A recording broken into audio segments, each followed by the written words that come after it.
Japan اور پاکستان کے درمیان سفارتی تعلقات کے 70 سال مکمل ہونے پر پاکستان کے ساتھ کام کرنے والی 21 ملٹی نیشنل جاپانی کمپنیوں کی نمائش کا انعقاد نجی ہوٹل میں کیا گیا۔ تفصیلات اس رپورٹ میں۔ تقریب کے مہمان خصوصی جاپان کے قونصل جنرل توشیکاز واسومورا تھے، جنہوں نے ربن کاٹ کر تقریب کا آغاز کیا۔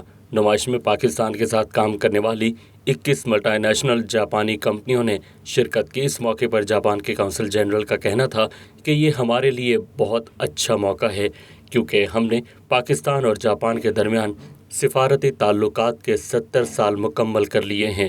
انہوں نے کہا کہ میں دونوں ممالک کے درمیان مستقبل میں اچھے تعلقات کی امید کرتا ہوں۔ ان کا کہنا تھا کہ پاکستان اور جاپان نے جاپانی امن معاہدے کی توثیق کے صرف 10 دن بعد 18 اپریل 1952 کو باقاعدہ سفارتی مشن قائم کیا۔ جاپان کی خود مختاری کی بحالی سے بہت پہلے پاکستان نے جاپان کے ساتھ 1948 سے سفارتی اور تجارتی روابط قائم کیے۔ قونصل جنرل پاکستان نے مزید کہا کہ پاکستان میں اس وقت 80 سے زائد جاپانی کمپنیاں کام کر رہی ہیں جو 10,000 سے زائد گھرانوں کو روزگار فراہم کرتی ہیں اور سالانہ 8 ارب روپے کا ٹیکس ادا کر کے سرکاری خزانے کی بھی مدد کر رہی ہیں۔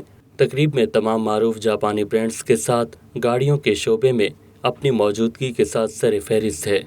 نمائش میں platinum sponsors Honda, UMA، ID میٹسو اور سوزوکی تھے، جبکہ دیگر اسپانسرز میں GFS builders and developers, Nippon paints, Toyota, HMR water front, NTR industrial zone, Engro polymer اور کیمیکلز، ایٹلس ہونڈا، زی group of companies, pure and cure, technology links, Greenwich university, Minhas traders, Takasago, Hamdard university, A1 technics اور Hussain international شامل تھے۔